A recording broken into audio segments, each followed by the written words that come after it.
آج کا خطبہ تحریر فضیلت الشیخ حضرت مولانا محمد یوسف خان صاحب حافظہ اللہ تعالی، شیخ الحدیث و ناظم تعلیمات جامعہ اشرفیہ لاہور پاکستان۔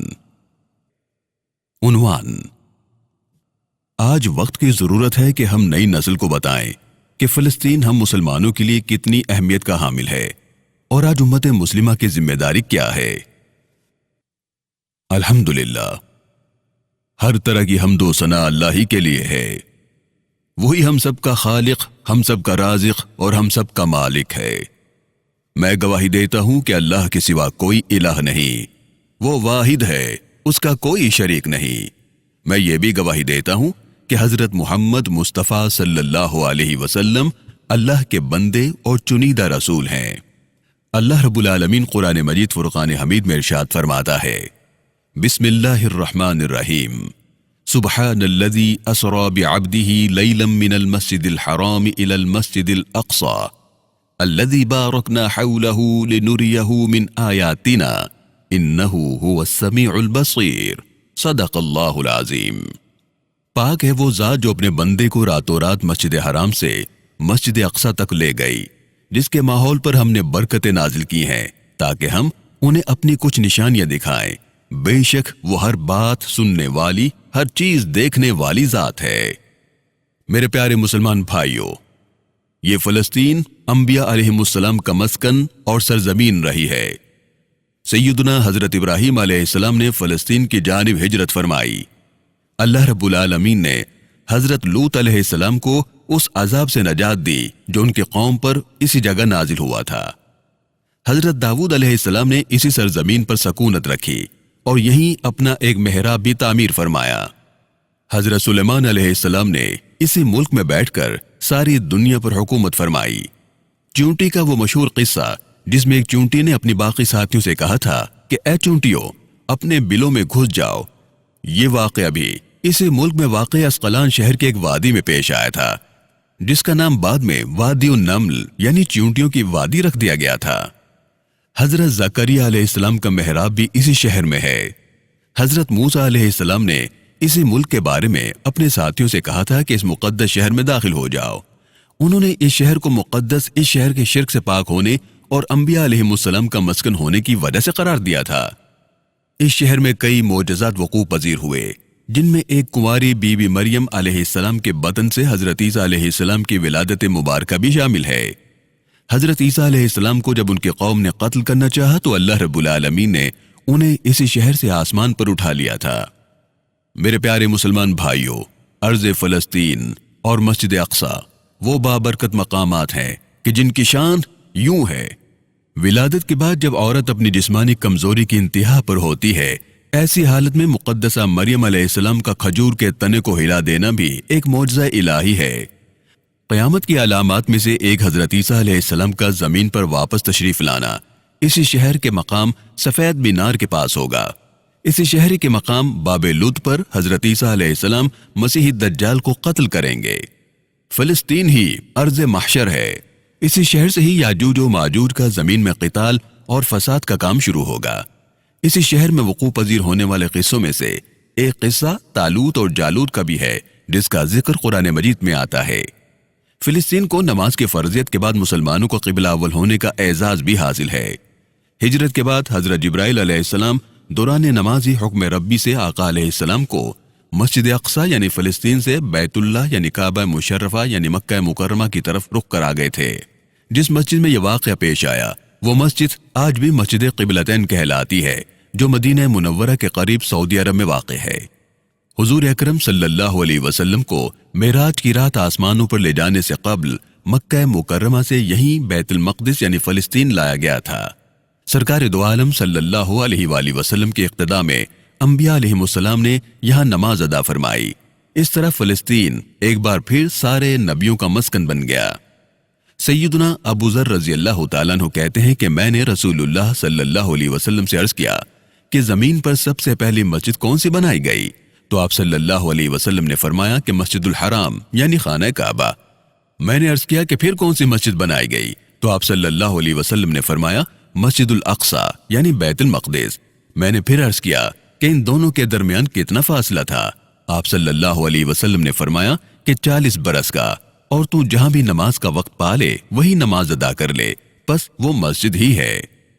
میرے پیارے بھائیوں، اسلام کے سنہری دور فاروقی میں دنیا بھر کی فتوحات کو چھوڑ کر محض فلسطین کی فتح کے لیے خود سیدنا عمر فاروق رضی اللہ تعالیٰ عنہ کا چل کر جانا اور یہاں پر جا کر نماز ادا کرنا اس شہر کی عظمت کو اجاگر کرتا ہے۔ دوسری بار بعینی ہی معراج کی رات بروز جمعہ 27 رجب سن 583 ہجری کو صلاح الدین ایوبی رحمہ اللہ کے ہاتھوں اس شہر کا دوبارہ فتح ہونا بھی ایک نشانی ہے۔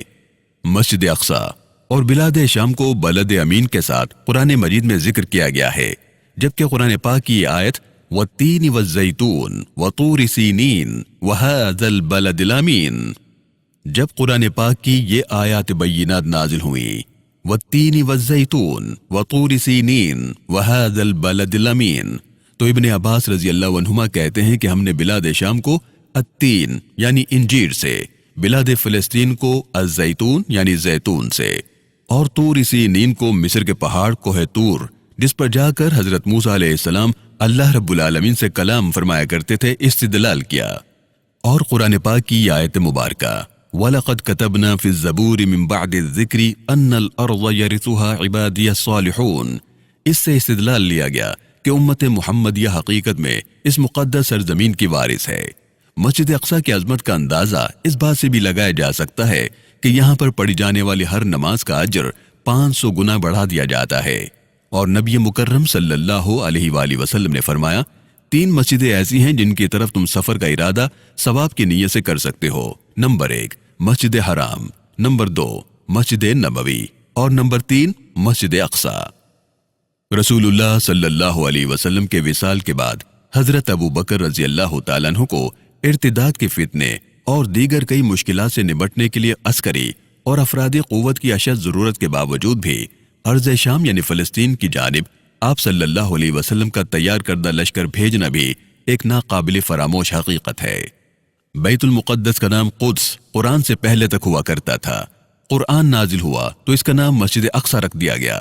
قدس اس شہر کی اس تقدیس کی وجہ سے ہوا جو اسے دوسرے شہروں سے ممتاز کرتی ہے۔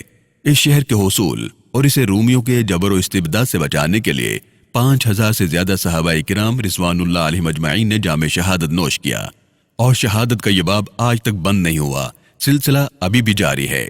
یہ شہر اس طرح شہیدوں کا شہر ہے۔ فلسطینیوں کی تحریک آزادی، جذبہ حریت اور قبلہ اول مسجد اقصی کے ساتھ والہانہ تعلق اور لگاؤ کو کچلنے کی تمام تر کوششوں کے باوجود گزشتہ کئی دہائیوں سے فلسطینی عوام نے ذلت اور غلامی کی زندگی کو قبول نہیں کیا۔ اسرائیل فلسطینیوں کی تحریک آزادی کو کچلنے کے لیے ہر طرح کا تشدد، ظلم، جبر، ہر نوع کا غیر انسانی سلوک اور شرمناک جرائم کا ارتکاب کر چکا ہے، جس کی دنیا کے کسی مذہب، قانون اور معاشرت میں اجازت نہیں ہو سکتی۔ اس کے باوجود حیرت انگیز طور پر اقوام متحدہ کو نہ تو اسرائیلی جرائم دکھائی دیتے ہیں اور نہ ہی عالمی جنگی قوانین کی خلاف ورزی کرنے، عام شہریوں کے خلاف جارحیت کا ارتکاب کرنے اور مسلمہ اخلاقی اقدار کو پامال کرنے پر سلامتی کونسل اسرائیل کے خلاف کوئی مؤثر اقدام کرنے پر آمادہ ہوتی ہے۔ ظاہر ہے کہ یہ تمام تر رویے صریح طور پر جانبداری پر مشتمل ہے، جو ظالم اور مظلوم کو نہ صرف ایک کٹہرے میں کھڑا کرنے کی ناانصافی کا عکاس ہیں، بلکہ ظلم کا ساتھ دینے کے مترادف ہیں۔ اس کے بعد دنیا میں انسانی حقوق کے نعرے بے معنی ہو کر رہ جاتے ہیں۔ ان حالات میں فلسطین کے مسلمانوں کے سامنے 2 ہی راستے ہیں، ایک یہ کہ وہ اسرائیل کے مظالم کے سامنے سر جھکا دیں اور ذلت کی زندگی کو قبول کر لیں، جبکہ دوسرا راستہ وہی ہے جو انہوں نے اختیار کر رکھا ہے۔ اسرائیل کے مظالم جیسے جیسے بڑھتے جا رہے ہیں، فلسطین کے مسلمانوں کا جذبہ آزادی، شوق شہادت اور مسجد اقصی کے ساتھ والہانہ عقیدت اور لگاؤ میں اضافہ ہی ہوتا چلا جا رہا ہے۔ میرے پیارے بھائیوں، فلسطینی مسلمانوں کا بہتا ہوا لہو اور قبلہ اول کے حصول کے لیے ان کی قربانیوں کا جاری سلسلہ دنیا بھر کے مسلمانوں میں کم از کم جہاد کے بھولے ہوئے سبق کو ضرور زندہ کر رکھا ہے۔ فلسطینی مسلمانوں کا بہتا ہوا لہو اور قبلہ اول کے حصول کے لیے ان کی قربانیوں کا جاری سلسلہ دنیا بھر کے مسلمانوں میں کم از کم جہاد کے بھولے ہوئے سبق کو ضرور زندہ رکھے ہوئے ہے، اور مسلمانوں میں قبلہ اول کی آزادی کے لیے جد و جہد کا جذبہ بیدار ہو رہا ہے۔ فلسطینیوں کی لازوال قربانیوں کے بدولت پوری دنیا کے مسلمانوں کو یہ پیغام بھی مل رہا ہے کہ وہ اپنے کلمے، دین، عقیدے، نظریے اور اصول اور ابدیت پر مشتمل تہذیب کی بدولت ایک الگ قوم ہے۔ اقوام متحدہ لاکھ انسانیت کا پرچار کرے، لیکن مسلم امہ کے ساتھ جانبداری پر مشتمل رویے ثابت کرتے ہیں کہ مسلمانوں کو اپنے مسائل کے حل کے لیے اپنے طور پر ہی اقدامات کرنا ہوں گے۔ مسلمانوں کے مسائل کا واحد حل ان کا آپس میں باہمی اتحاد اور اتفاق ہے۔ اللہ رب العالمین سے دعا ہے کہ پروردگار مسلمانوں میں باہمی اتفاق، اتحاد اور اتفاق پیدا فرمائے۔ آمین۔ والسلام علیکم ورحمۃ اللہ وبرکاتہ۔